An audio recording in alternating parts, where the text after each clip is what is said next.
दोस्तों, हमने आपको पहले ही बता दिया था कि भारत के साथ उलझने का नतीजा मालदीव को काफी भारी पड़ चुका है। भारत और मालदीव का विवाद लगभग 2 महीने होने जा रहा है और इन्हीं 2 महीने के अंदर ही मालदीव की अर्थव्यवस्था तबाह हो चुकी है और मालदीव के राष्ट्रपति मोहम्मद मुइज्जू को इसका अंदाजा भी नहीं था।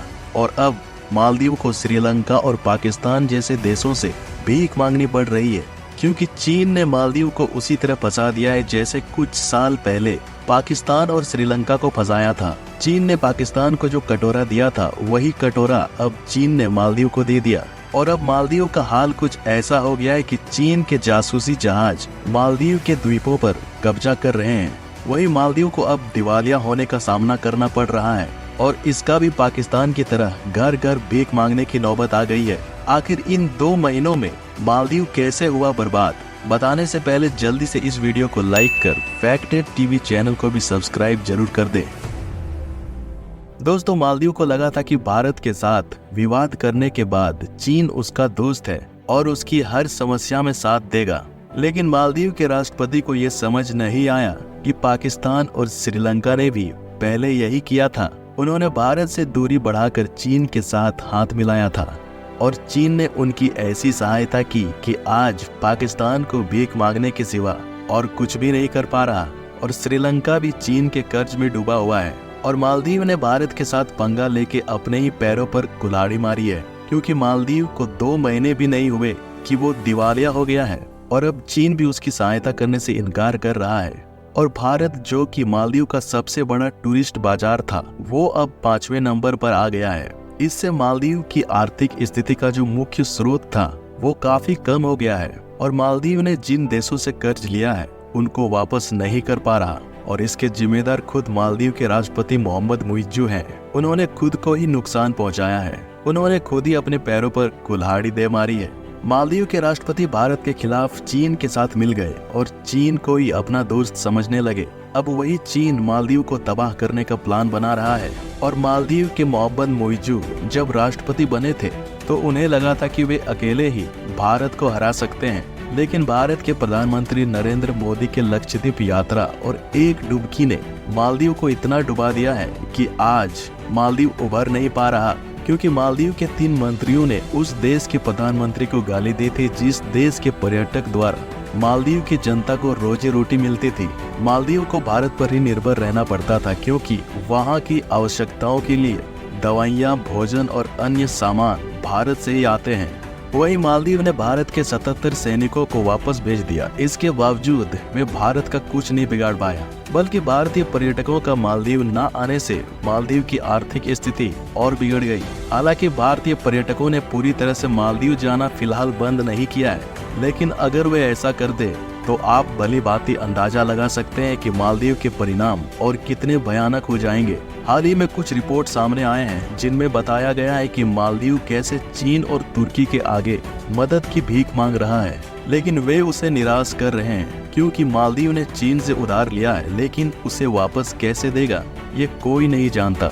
लेकिन भारतीय टूरिस्ट अगर फिर से मालदीव आना शुरू कर दे तो ये उधार मालदीव आसानी से चुका सकता है। वही मालदीव ने चीन से उधार लेकर पर्यटन स्ट्रक्चर को और बेहतर बनाने का प्रयास में लग गया, लेकिन मालदीव में आने वाले पर्यटकों की संख्या काफी कम हो गई है और उधार तो इतना बढ़ गया है कि मालदीव उसे चुकाने में असमर्थ हो रहा है। कुछ रिपोर्ट में ये स्पष्ट रूप से बताया गया है कि मालदीव चीन के उधार जाल में फंस चुका है और मालदीव की अर्थव्यवस्था दिवालिया होने के कगार पर आ गई है। वर्ल्ड बैंक ने भी मालदीव को चीन के साथ हाथ ना मिलाने की सलाह दी थी, क्योंकि इससे मालदीव की आर्थिक स्थिति पर बुरा असर पड़ सकता है। लेकिन मालदीव के राष्ट्रपति मोहम्मद मुइज्जू ने भारत के विरोध में इतना अड़ियल हो गए थे कि उन्होंने इस बात को अनदेखा कर दिया।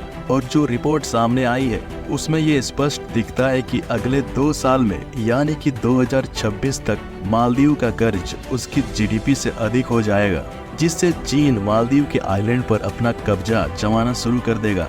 और पाकिस्तान को तो चीन ने हाथ में सिर्फ कटोरा ही दिया है, लेकिन मालदीव की हालत उससे भी खराब होने वाली है। और अब जब मालदीव चीन और तुर्की से सहायता की गुजारिश कर रहा है तो चीन जैसे देश मालदीव को केवल कर्ज देने के अलावा और कुछ नहीं दे रहे हैं। और तुर्की भी मालदीव की सहायता नहीं कर पा रहा क्योंकि तुर्की की आर्थिक हालत पाकिस्तान से भी ज्यादा बुरी हो चुकी है और तुर्की में महंगाई 5 गुना बढ़ गई है, जिससे तुर्की के लोग भूखे प्यासे मर रहे हैं। यानी कि तुर्की अपना देश ही नहीं संभाल पा रहा तो मालदीव कैसे संभाल पाएगा। और वही बात करें तो चीन ने मालदीव के आइलैंड पर अपने जासूसी जहाज भेजना शुरू भी कर दिया है, जिससे वह मालदीव की स्थिति का लाभ उठाकर वहां की आइलैंड पर अपना कब्जा जमाना चाहता है, जिससे वह भारत पर भी नजर रख सके और भारत का नुकसान कर सके। देखिए, मालदीव के राष्ट्रपति मोहम्मद मोइज्जो ने पहले ये सोचा था कि चीन से कर्ज लेकर अपनी मुसीबतों से बच जाएंगे, लेकिन मालदीव ये भूल गया था कि चीन जितना कर्ज दे रहा है उससे ज्यादा तो भारत ने मालदीव को सहायता राशि के रूप में दिया है। एक लेटेस्ट रिपोर्ट की माने तो इंटरनेशनल मॉनिटरिंग फंड यानी IMF ने मालदीव को चेतावनी दी थी कि चीन से कर्ज लेना ही मालदीव को तबाह कर देगा। ऑब्जर्वर रिसर्च फाउंडेशन ने भी एक रिपोर्ट जारी की है जिसमें ये बताया गया है कि मालदीव ने चीन की कई बैंकों से बहुत ज्यादा कर्ज लिया है। अगर वर्ल्ड बैंक की रिपोर्ट की माने तो अगले 2 साल में यानी कि 2026 में मालदीव की कुल इकोनॉमी $5 बिलियन में से $1 बिलियन का कर्ज विदेशी बैंकों को देना होगा, जो कि किसी भी देश के लिए असंभव है और मालदीव के लिए तो ये बिल्कुल भी संभव नहीं है। 2026 तक मालदीव का आर्थिक नाश हो जाएगा और चीन जैसे देश उस पर अपना अधिकार जमाने लगेंगे। ऐसा नहीं है कि मालदीव ही चीन के फंदे में फंसा है, बल्कि चीन कई छोटे देशों को भी अपने जाल में फंसा चुका है। इसका कारण यह है कि वर्ल्ड बैंक की शर्तें कठिन होती है, जिससे छोटे देश उससे कर्ज नहीं ले पाते और चीन उन्हें अपनी मर्जी के अनुसार अधिक ब्याज दर में कर्ज देकर अपने जाल में फंसा लेता है। और मालदीव का भी यही हाल हुआ। जब वर्ल्ड बैंक ने उसे कर्ज देने से मना कर दिया तो वो चीन के पास भाग गया और एक रिपोर्ट में ये बताया गया है कि वर्तमान में चीन दूसरे देशों को कर्ज देने वाले देशों में सबसे ऊपर है। इसका मतलब है कि मालदीव के पास 2 विकल्प हैं, या तो भारत से मदद मांगे या फिर चीन उसके आइलैंड पर कब्जा कर ले। आपको इस बारे में क्या लगता है कि मालदीव का आने वाला भविष्य कैसा होगा?